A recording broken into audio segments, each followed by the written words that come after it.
Hello and welcome to another video. In this video we're going to be working on relative ranks. And in this one you have an array score of size n where the score is the score of the ith athlete in the competition. All the scores are guaranteed to be unique and the athletes are placed based on their scores. So the first place gets the highest score, second is the second, and so on. And for the first three you want to give them a medal, and for everything else you just want to give them a rank. So like for the fourth you would just write 4, for the fifth you'd write 5, and so on. And you want to return an array answer of size n, where answer I is the rank of the ith athlete. So for example here, this first guy has the highest score, so it should be like gold, silver, bronze, 4, 5. And in the second one, the gold is the first one, the silver is over here, the bronze is over here, and then 4 over here and 5 over here. And so there's a technique that I use a lot for actually the really hard problems. It just makes it like one of all the parts of the problem. But essentially, whenever you want to manipulate an array and you want to preserve like where were these values originally, you can use a hash map, but usually what I like to do is I'll take every value in the array and I'll make like a tuple, or in Java maybe like another array of the value and its index. So let's take a look at this example here. So basically what would happen here is I would take an array, and then for every single value I would store its value and its index. So here I would store like 5, 0, or not 5, 0, the second example, 10, 0. I'll just copy this. And then here we'll have 3, 1. Whoops. Okay, so we'll have 3, 1. And then here we'll have 8, 2. And then no matter what kind of manipulation you have like the value and its original index. So you can like move these arrays around. And no matter what you do, you know where in the original array this corresponds. And this is quite useful for like hard problems because you have to do a bunch of stuff to those. And you want to know like what was the stuff originally. So it's going to look like this. So let's say I just have my array like this. Now you basically sort the array on the first item in the array. And in this case, we actually want it in descending order. So we want like 10, 9, 8, 4, 3. So we'll have our 10. Whoops. That's going to be actually, I wonder if I can get the whole thing. Okay. So we'll have our 10, 9, 8, and then 4, 3. And then once you sort this in decreasing order, the rest of it's pretty easy. So you basically make another array of results like this. And you just check, like, you just go through. So actually, let's give these indices just to make it easier to see as well. So we have 5 numbers, I believe. Yeah. So we'll have 5 numbers. Let's make them roughly the same size. It's close enough. And let's copy these and put them over here. So now we can basically go through our sorted array and we could say like, okay, well, this is the biggest number, so this should be the gold medal. And what index is it? It's at index 0. So this should be the gold medal, so we'll just say it's like G for gold. Now this is the second biggest number, so this should be the silver medal. We don't really care about the number, all we care about is the index. And so here, this will be the silver. So this is at index 3, so silver will be over here. Now here, this is the bronze, so at index 2, so bronze. And then this is 4th place at index 4, so 4 and 5 over here. And if we actually look, that's what we get. So pretty easy. You just make like a tuple or an array with your number and its index, and you sort on the number. And then you just traverse these and you just like, you know exactly where to look in your original array because it's going to be that second number. So that's kind of the idea here, and that's what we'll do. So first we're going to make an array of score and index. So we can say like int array of sorted score. And this will be new int array. And let's get another value here just because we'll reuse this. So this can be score length. So this is going to be length s, and then every single subarray will be length 2. And now we want to loop through everything in score, so we can just say it like this. And then we want to put that in the sorted score. So sorted score I equals new int array, and the value will be, so remember it's the value in the score and then the index, so it'll be score I. And there's probably way better ways to do this in Java, but this is like the easiest one that I know. So the value and the index.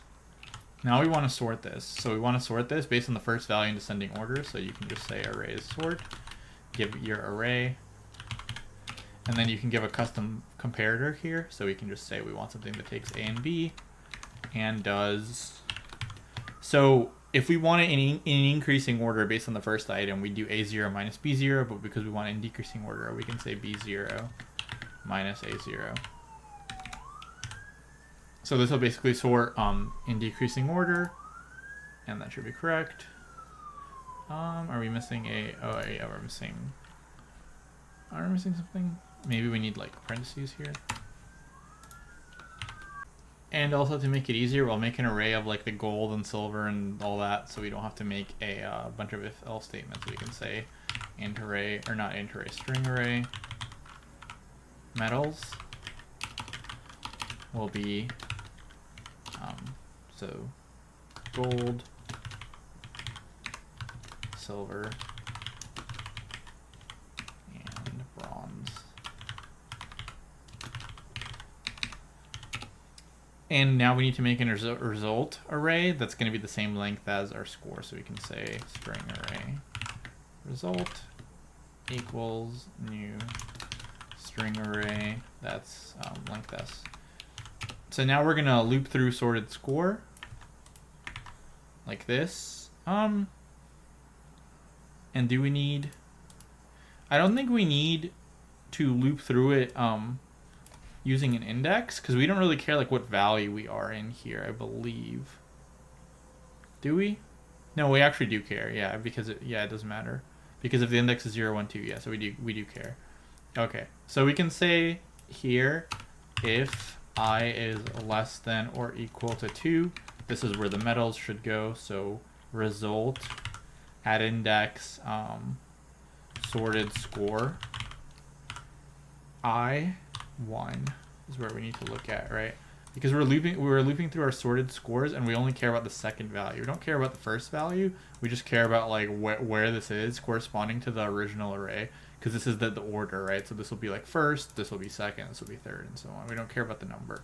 So here needs to be our metal, and we can just say metals at I. Otherwise, we want to do the same thing, but now we don't want to give it a metal, we want to give it a number. And the number we want to give it is just I to string, so we can say integer to string. And this should just be I. So this should be I plus 1, because our stuff is like 1, 2, 3, 4, 5. So like this is technically at index 3, right? But this should be 4. Right, so 1, 2, 3, 4, 5. So you just take I and add 1, and there we go. So hopefully that makes sense. That the location you're looking in the result is at sorted score I1. So wherever we are, this is the number we want. So basically, all of these, like we don't use at all after we do the sorting. Like these are all completely irrelevant. You literally just need them to do the sorting. So hopefully that makes sense. And you only need the second number for the index. Like you don't care about these. Okay. And then we can just return the result. All right. Let's see. Okay, there we go. Yeah, so there's other ways to do this, I think, in linear time, but I think for an easy problem, and this is something that you can use for harder problems. Like, let's say you use a heap and you do some kind of like whatever kind of thing you do to rearrange your original array. The easiest way to know where these elements were before, just make a tuple of your number and your index, and then just do the sorting based on the number. And if there's like a tie, you want to pick the one that occurred first in your array or something, then you can do it kind of both, right? So you take the first field as like your primary comparator, and if there's a tie, then use your second field. So I think you can do that in your sort as well, and just like some if statements. So you can say like, if one is bigger, return that, and if there's a tie, use the second field. You just have like more code. Okay. Yeah, so you can even do some tricks here actually. Instead of doing even all that, you can say like, okay, I want my first value, like depending on your value, to be worth like a lot. So you can just multiply your first number by like a big number, and then make your second number tiny, and just like add it together. It's like a little shortcut instead of having if statements. So say like, or have my first number be worth like the whole number, and have the second number be worth like, you know, hundredth or thousands or whatever, depending on your actual values. Little hack. So this will be nlogn, because we're essentially sorting our array, and space, this will be O of n, because we made like an array of sorted scores. But yeah, pretty rare, and honestly people don't really know this until hard problems. Like, it's not very often used. But for hard problems, this is like one of the like 5 steps to solving like a very, very hard problem. So good to see now, and then you can like see these things in the future. Like, how do I actually remember what my order was before sorting? That's how you do it. So hopefully that was helpful. If it was, please like the video, and please subscribe to the channel, and I'll see you in the next one. Thanks for watching.